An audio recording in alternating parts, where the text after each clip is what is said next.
En une semaine, un État sahélien fragile a suspendu toute compétition politique par un seul décret brutal, présenté comme une reconstruction nécessaire. Ce geste renverse une règle jugée intouchable et oblige partenaires, voisins et citoyens à revoir leurs certitudes établies. Que signifie ce basculement pour ceux qui regardent de loin? Lorsque Ibrahim Traoré affirme que l'unité doit précéder la pluralité et que la sécurité prime sur le rituel électoral. Ce qui s'est produit ensuite a déplacé les lignes du pouvoir africain et ouvert une séquence dont les conséquences dépassent largement cet instant. Vous êtes sur le point d'entendre une lecture que beaucoup évitent, non par manque d'informations, mais par confort et prudence intellectuelle. Elle permet de comprendre ce qui se joue réellement derrière une décision qui, à première vue, semble n'être qu'un acte d'autorité de plus dans une région sous tension. Et ceci n'est pas une analyse destinée à être écoutée distraitement. Si vous vous arrêtez ici, vous risquez de réduire cet événement à une opposition simpliste entre autoritarisme et démocratie, sans voir les mécanismes plus profonds à l'œuvre. Vous manquerez la manière dont une crise sécuritaire, une fatigue collective et une perte de confiance ont convergé pour rendre ce choix possible, voire acceptable, aux yeux d'une partie de la population. Vous passerez aussi à côté des enjeux concrets qui se dessinent déjà pour l'avenir politique, institutionnel et social du pays concerné. De 16. En restant, vous allez acquérir une grille de lecture plus précise pour distinguer le discours officiel, les intérêts en jeu et les conséquences probables à moyen terme. Vous comprendrez pourquoi cette séquence ne concerne pas seulement un État, mais interroge plus largement la trajectoire politique de toute une région. Ignorer ces éléments, c'est accepter de regarder la surface sans jamais toucher au fond. La dissolution de l'ensemble des partis politiques n'a pas seulement modifié un cadre juridique, elle a supprimé d'un coup toute forme de concurrence organisée. En retirant ces structures, le pouvoir a changé la nature même du jeu politique, en passant d'un système imparfait à un espace entièrement centralisé. Un chiffre suffit à mesurer l'ampleur du geste. Plus de 100 partis légalement enregistrés ont cessé d'exister en une seule décision. Ce nombre ne dit pas tout de leur efficacité réelle, mais il montre la brutalité du basculement et la vitesse à laquelle un paysage politique entier a été effacé. Pour comprendre comment on en est arrivé là, il faut revenir au point de départ. Depuis plusieurs années, l'État faisait face à une dégradation continue de la sécurité, à une perte de contrôle territorial et à une défiance croissante envers les élites civiles. Les élections se succédaient, mais les résultats concrets restaient limités pour une population confrontée à l'insécurité quotidienne. Peu à peu, les partis ont été perçus non comme des instruments de représentation, mais comme des structures éloignées des réalités vécues, concentrées sur leurs rivalités internes. C'est dans ce contexte que Ibrahim Traoré est apparu comme une figure de rupture, portée moins par un programme partisan que par une promesse d'efficacité et de restauration de l'autorité de l'État. La décision de dissoudre les partis s'inscrit ainsi dans une logique de recentralisation, présentée comme temporaire, mais aux contours encore flous. Elle vise à éliminer ce qui est décrit comme des sources de division au profit d'une unité nationale jugée indispensable face à la crise. Les premiers touchés par cette mesure sont les acteurs politiques eux-mêmes, privés de toute existence légale, mais aussi les citoyens qui se retrouvent sans canaux formels de contestation ou de médiation. Ce déplacement crée une situation inédite, un État qui affirme vouloir se reconstruire sans les mécanismes classiques de la représentation. À ce stade, la question n'est plus de savoir si le système précédent fonctionnait mal, mais ce qui peut durablement le remplacer sans créer de nouveaux déséquilibres. Très tôt dans cette séquence, un repère s'est imposé pour interpréter ce qui se déroulait, non comme une succession d'actes isolés, mais comme une trajectoire cohérente. Ce repère n'est ni une institution internationale, ni une chancellerie étrangère, mais un acteur central du moment, observé autant pour ses choix que pour ce qu'il révèle du rapport au pouvoir. Pour de nombreux observateurs locaux, la figure d'Ibrahim Traoré fonctionne comme un guide de lecture plus que comme un simple décideur. Il ne s'est pas présenté comme l'héritier d'un parti, ni comme le produit d'un compromis électoral, mais comme l'expression d'une urgence nationale. Cette posture modifie profondément la manière dont ces décisions sont perçues, car elles sont évaluées à l'aune de l'efficacité immédiate plutôt que des procédures classiques. Les premiers effets ont été visibles rapidement. Dans les jours qui ont suivi, le discours officiel s'est recentré sur la sécurité, la cohésion et la discipline administrative. Des mesures de réorganisation ont été annoncées, et l'appareil d'État a donné l'image d'un recentrage vertical, plus lisible, mais aussi plus fermé. Pour certains responsables locaux, cette clarification a été vécue comme un soulagement après des années de rivalité politique paralysante. Dans le même temps, d'autres signaux sont apparus. Des voix critiques, jusque-là structurées par des partis ou des coalitions, se sont retrouvées dispersées et sans cadre formel pour s'exprimer. Ce phénomène n'a pas créé de choc immédiat, mais il a installé une tension latente entre efficacité à court terme et capacité de correction à moyen terme. Ce double mouvement, renforcement de l'autorité d'un côté et affaiblissement des contrepoids de l'autre, marque une étape décisive. À partir de là, la question ne porte plus seulement sur une décision précise, mais sur la direction globale prise par l'État. Et à ce moment précis, le débat a changé de niveau. Tout a commencé par un point de rupture clair, identifiable, presque brutal, un décret, une annonce officielle, puis un silence court, lourd, immédiatement suivi de réactions en chaîne. En quelques heures, le cadre politique existant a cessé de fonctionner, comme si un interrupteur avait été abaissé sans avertissement. Au départ, l'effet a été contenu. Les administrations ont continué à tourner. Les services essentiels sont restés en place et le discours public a insisté sur la continuité de l'État. Mais très vite, les premières secousses sont apparues. Les structures partisanes ont fermé leurs locaux, les responsables politiques ont disparu de l'espace médiatique et les réseaux qui organisaient jusque-là la contestation se sont retrouvés désarticulés. Ce n'était pas encore le chaos, mais une mise à l'arrêt nette, presque clinique. La phase suivante a accéléré le rythme. Des réactions sont venues de plusieurs fronts à la fois. Soutien populaire dans certains centres urbains, inquiétude silencieuse dans d'autres régions, interrogation prudente de partenaires extérieurs. Chaque prise de position, chaque communiqué ajoutait une couche de tension supplémentaire. Ce qui n'était qu'un acte interne a commencé à produire des ondes bien au-delà du pays. À ce stade, le mouvement est devenu irréversible. Les acteurs politiques traditionnels, privés de toute base légale, n'avaient plus de levier collectif pour répondre. Les débats se sont déplacés des arènes institutionnelles vers les conversations privées, les cercles informels, les discussions de rue. Le pouvoir, lui, avançait vite, conscient que le temps joue toujours en faveur de celui qui contrôle l'agenda. C'est dans cette phase que le rôle d'Ibrahim Traoré s'est consolidé, non pas par de nouveaux discours spectaculaires, mais par l'absence de recul, aucune annonce de suspension temporaire, aucun calendrier précis de retour à la normale. Cette fermeté a renforcé chez ses partisans l'idée d'un cap assumé. Chez ses critiques, elle a fait naître la crainte d'un glissement progressif, difficile à enrayer une fois engagé. Puis sont venus les effets secondaires, plus lents mais plus profonds. Des alliances locales se sont dissoutes, des figures intermédiaires ont perdu leur rôle de médiation. Des administrations régionales ont attendu des instructions claires, révélant une dépendance accrue au centre. Ce n'était plus seulement une crise politique, mais une recomposition silencieuse des équilibres internes. La phase de rémanence s'est installée ensuite, moins visible, mais plus lourde. Les habitudes ont commencé à changer. Les décisions ont suivi des circuits plus courts. Les désaccords se sont exprimés avec plus de retenue. Rien n'indiquait un effondrement, mais tout suggérait un durcissement progressif des marges de manœuvre. Ce qui avait été présenté comme une réponse exceptionnelle à une situation exceptionnelle s'inscrivait désormais dans la durée. À ce moment-là, une chose est devenue évidente. Même si le système précédent était défaillant, ce qui le remplaçait n'était plus une simple transition technique. C'était une nouvelle dynamique, encore incomplète, mais déjà structurante. Et lorsque les premières conséquences durables ont commencé à apparaître, la question n'était plus de savoir comment on en était arrivé là, mais ce que cette trajectoire produisait concrètement. Avant d'entrer dans les chiffres, un déplacement s'impose. Jusqu'ici, le débat a été dominé par des arguments politiques et symboliques. À ce stade, il devient nécessaire de passer d'une lecture qualitative à une évaluation plus mesurable, afin de comprendre l'ampleur réelle de ce qui est en train de se jouer. Un premier indicateur donne l'échelle du problème initial que le pouvoir affirme vouloir corriger. Avant la dissolution, le pays comptait plus de 100 partis politiques officiellement enregistrés. Ce chiffre révèle moins une vitalité démocratique qu'un éclatement extrême du paysage politique, rendant toute coordination durable presque impossible.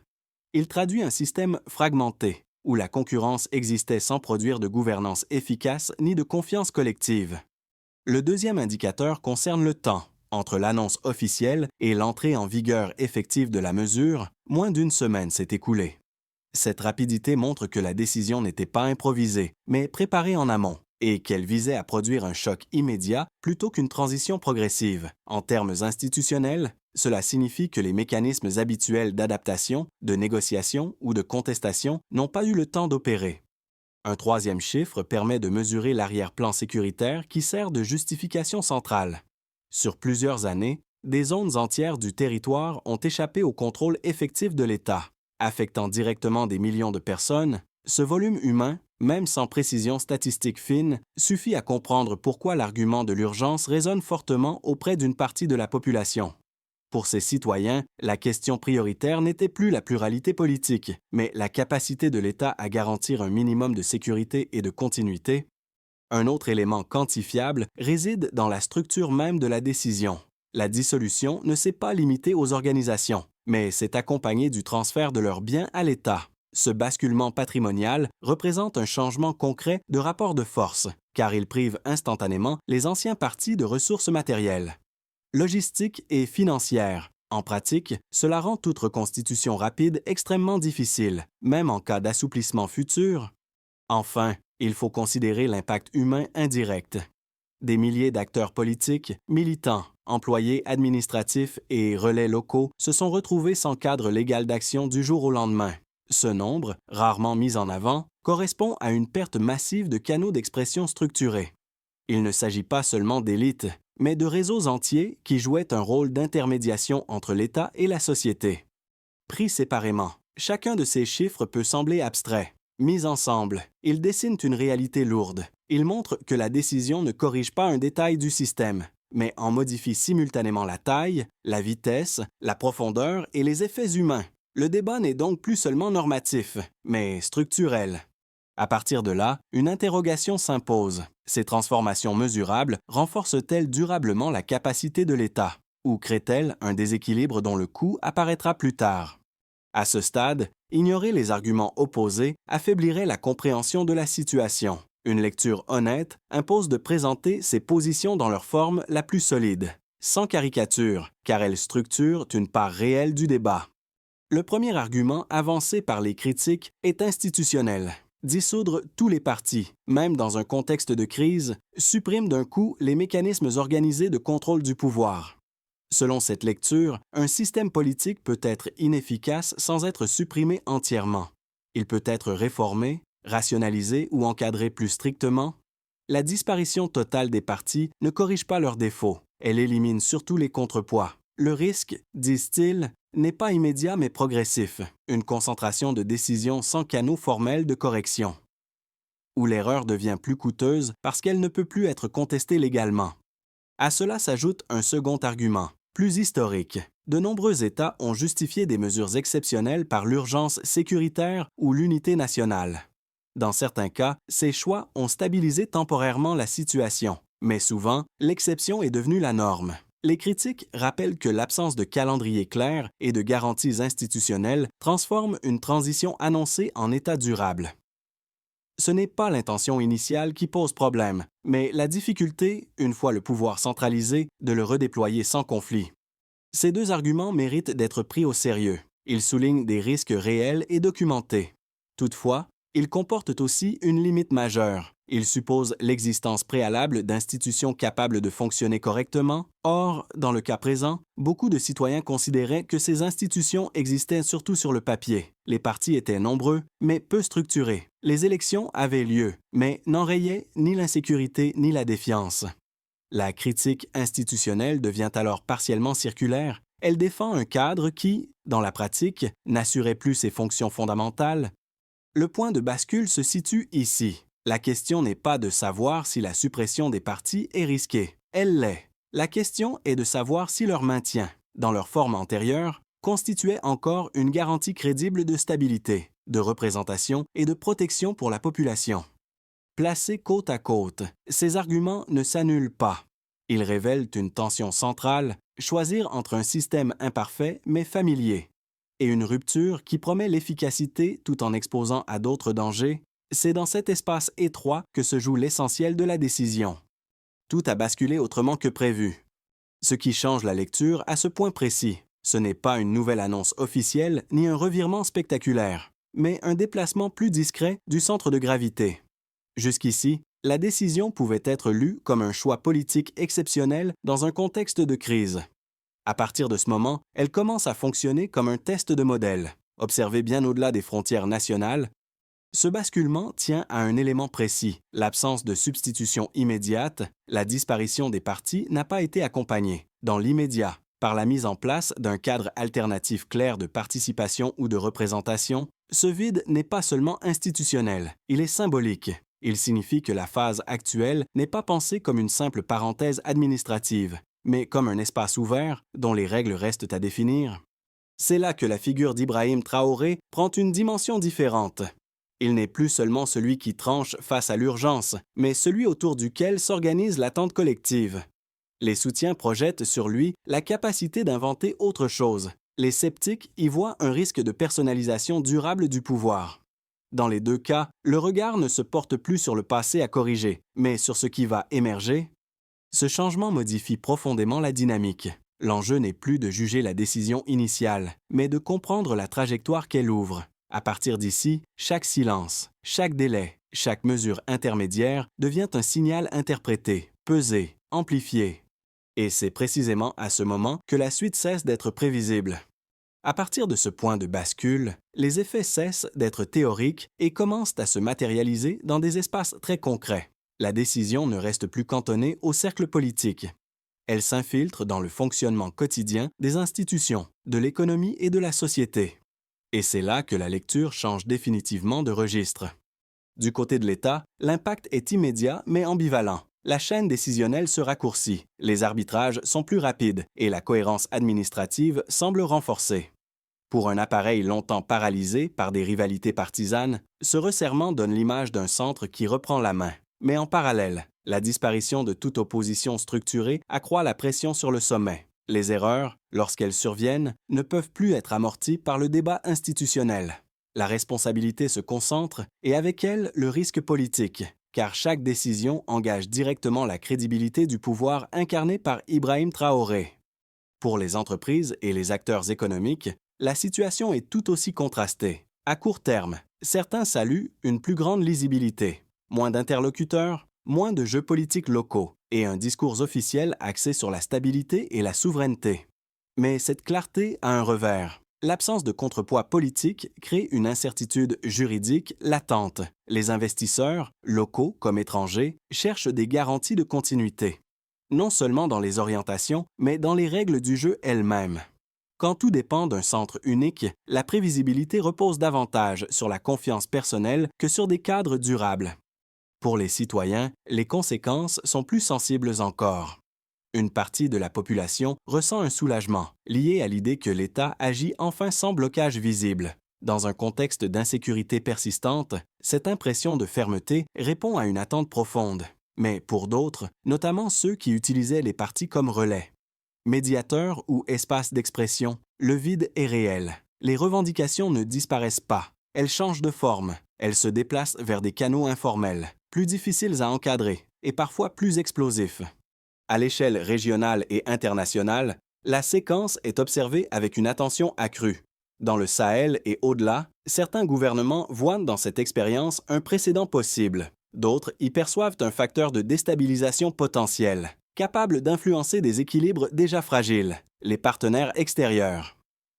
Eux ajustent leur discours, oscillant entre prudence diplomatique et inquiétude sur l'évolution des normes politiques. Pris ensemble, ces effets dessinent une réalité simple et lourde. La décision a produit des gagnants et des perdants, mais surtout, elle a déplacé le terrain du risque. Ce risque n'est plus dispersé dans un système fragmenté, il est désormais concentré, visible, incarné. Et cela signifie que chaque étape suivante pèsera davantage que la précédente. À ce stade, plus personne n'est réellement spectateur. À ce stade, plusieurs trajectoires deviennent plausibles, sans qu'aucune ne s'impose encore avec certitude. Dans le scénario le plus probable, la dynamique actuelle se prolonge. Le pouvoir consolide son contrôle, avance par ajustements successifs et cherche à produire des résultats visibles en matière de sécurité et de fonctionnement de l'État. La situation ne s'effondre pas, mais reste tendue, marquée par une stabilité relative obtenue au prix d'un espace politique réduit. Les attentes restent élevées, et chaque progrès compte autant que chaque retard. Dans un scénario plus optimiste, les autorités parviennent à transformer cette phase de centralisation en transition structurée. Des mécanismes alternatifs de participation émergent progressivement. Des institutions gagnent en autonomie réelle et un cadre clair se dessine pour l'après. La fermeté initiale sert alors de levier pour reconstruire un État plus cohérent, capable de rouvrir l'espace politique sans revenir au chaos précédent. Ce chemin est exigeant, mais il nourrit l'idée qu'une sortie par le haut est possible. Le scénario le plus défavorable repose sur un glissement lent mais continu. La concentration du pouvoir s'installe sans garde-fou suffisant. Les contrepoids ne se reconstituent pas et la personnalisation des décisions devient la norme. Les résultats attendus tardent ou déçoivent, tandis que les frustrations s'accumulent sans débouché institutionnel. Dans ce cas, la stabilité apparente masque une fragilité profonde, susceptible de ressurgir brutalement. Face à ces trois hypothèses, un point commun s'impose. L'enjeu central n'est pas de prédire laquelle se réalisera, mais de reconnaître que les choix faits maintenant conditionnent fortement l'éventail des possibles. La vigilance, la clarté des orientations et la capacité à corriger le cap pèseront plus que les intentions affichées. Après avoir parcouru les dynamiques générales et les scénarios possibles, une question s'impose naturellement. Qu'est-ce que tout cela change pour la personne qui écoute cette analyse aujourd'hui? À partir de là, le récit cesse d'être abstrait et commence à toucher des trajectoires individuelles, parfois sans que l'on en ait pleinement conscience. Pour les personnes déjà attentives aux questions politiques et géopolitiques, cette séquence constitue un signal d'alerte intellectuelle. Elle rappelle que les systèmes peuvent se transformer rapidement et que les repères familiers ne sont jamais garantis. Comprendre ces mutations offre un avantage réel, celui d'anticiper, de contextualiser l'information et de ne pas se laisser enfermer dans des lectures simplistes ou émotionnelles. Mais cet avantage suppose une vigilance constante, car la situation évolue plus vite que les cadres d'analyse traditionnels. Pour celles et ceux qui se sentent affectés de manière indirecte, notamment par leur travail, leurs échanges économiques ou leur environnement régional. L'enjeu est différent. Les décisions politiques prises, loin du quotidien, peuvent, à moyen terme, modifier des conditions très concrètes, stabilité, perspectives économiques, circulation de l'information. Même sans engagement direct, l'adaptation devient nécessaire, ne serait-ce que pour ajuster ses attentes et ses choix pratiques face à une réalité mouvante. Enfin, il y a ceux qui estiment que cette histoire ne les concerne pas. Cette distance est compréhensible, mais elle comporte un risque. Les transformations systémiques produisent souvent leurs effets de façon différée, lorsqu'elles deviennent visibles dans la vie courante. Il est parfois trop tard pour les comprendre sereinement. Ne pas s'y intéresser aujourd'hui revient souvent à subir demain des changements que l'on n'a pas anticipés. Au fond, quelle que soit la position de départ, une chose demeure, saisir le sens de cette séquence permet de rester acteur de sa propre lecture du monde, plutôt que simple spectateur des décisions des autres. À ce stade, il devient clair qu'aucune sortie de crise ne peut reposer uniquement sur des déclarations ou des intentions générales. Si cette séquence doit mener autre part qu'à une simple concentration durable du pouvoir, elle exige une trajectoire lisible, structurée et vérifiable. La question n'est donc plus seulement de savoir ce qui a été supprimé, mais ce qui doit être construit. La première responsabilité incombe au sommet de l'État. Il s'agit de définir un cadre de transition explicite avec des étapes identifiables et un horizon temporel compréhensible. Cela ne signifie pas annoncer un calendrier rigide, mais établir des repères publics permettant d'évaluer l'avancement réel. Pour Ibrahim Traoré, cette clarté constitue moins une concession qu'un instrument de crédibilité, car elle transforme une décision exceptionnelle en processus gouvernable. La deuxième étape concerne les institutions intermédiaires. En l'absence de partis politiques, d'autres structures doivent jouer un rôle de médiation et de contrôle, renforcer l'indépendance effective de la justice, garantir des espaces d'expression à la société civile et sécuriser le travail des médias sont des leviers essentiels. Leur efficacité ne se mesure pas par des discours, mais par des actes concrets, comme la capacité à formuler des critiques sans représailles ou à faire appliquer des décisions contraires aux intérêts du pouvoir central. La troisième dimension touche aux acteurs économiques et sociaux. Une transition crédible suppose des règles stables et prévisibles, même dans un contexte d'autorité renforcée. Clarifier les cadres juridiques, sécuriser les engagements pris et maintenir des canaux de dialogue réguliers permet de limiter l'incertitude et d'éviter que la centralisation ne se traduise par une paralysie de l'initiative. Enfin, un quatrième élément s'impose, prévoir des mécanismes de correction pacifiques. Tout système qui se veut durable doit intégrer la possibilité de l'erreur et de l'ajustement. Cela implique des procédures permettant de réviser des décisions, de rectifier une trajectoire ou d'ouvrir à nouveau l'espace politique sans rupture violente. Pris ensemble, ces axes dessinent une logique simple. La fermeté initiale ne devient transformation que si elle s'accompagne de structures capables de survivre aux individus. Sans cela, la transition risque de se figer en état permanent. Il est utile de revenir à l'image qui a servi de repère plus tôt, celle d'un pouvoir qui se voulait d'abord fonctionnel avant d'être idéologique. À ce moment précis, cette image revient chargée de tout ce qui a été traversé depuis le geste initial, la rupture, les effets concrets, les scénarios possibles, tout converge désormais vers une même interrogation de fond. En quelques semaines, la trajectoire a changé de dimension. Ce qui pouvait être perçu comme une décision exceptionnelle s'est transformé en expérience politique observée de près. Scrutée pour ce qu'elle dit du rapport entre urgence, autorité et avenir collectif. Dans ce parcours, Ibrahim Traoré n'apparaît plus seulement comme l'acteur d'un moment, mais comme le point autour duquel se cristallisent attentes, espoir et crainte. Le chemin parcouru montre une chose essentielle. Les sociétés ne jugent pas uniquement les choix. Elles jugent ce qu'ils produisent dans le temps. La sécurité, la dignité, la capacité à se projeter comptent autant que les principes invoqués. Lorsque ces dimensions entrent en tension, les décisions cessent d'être abstraites et deviennent profondément humaines. C'est ici que la séquence prend un sens plus large. Elle ne parle pas seulement d'un pays ou d'un dirigeant, mais d'une question universelle. Comment transformer une rupture en fondation, sans perdre la capacité de corriger, d'écouter et de transmettre? La réponse n'est pas écrite. Elle dépendra de ce qui sera construit, accepté et transmis au-delà de l'instant. Et c'est là que tout se joue réellement. Après ce parcours, il reste surtout une impression de gravité partagée. Ce que vous venez d'entendre n'impose pas une conclusion unique, ni une position à adopter. Il invite plutôt à reconnaître que cette séquence dépasse le cadre d'un simple débat politique et touche à des choix collectifs qui engagent l'avenir. Chacun reçoit cette histoire avec son propre regard, façonné par son expérience, ses attentes et ses inquiétudes. Certains y verront une tentative nécessaire de reprendre le contrôle. D'autres y percevront un risque qu'il faut surveiller de près. Ces lectures différentes ne s'excluent pas, elles coexistent. Et c'est précisément là que le dialogue devient essentiel. Si ce récit vous a semblé important, peut-être mérite-t-il d'être partagé avec d'autres, non pour convaincre, mais pour élargir la compréhension. Faire circuler une analyse, c'est parfois simplement offrir à quelqu'un de nouveaux outils pour penser par lui-même. La question qui reste ouverte est volontairement simple, mais profonde. Selon vous, quel est l'élément le plus décisif pour que cette trajectoire mène à une transformation durable plutôt qu'à une impasse? La discussion commence souvent exactement à cet endroit.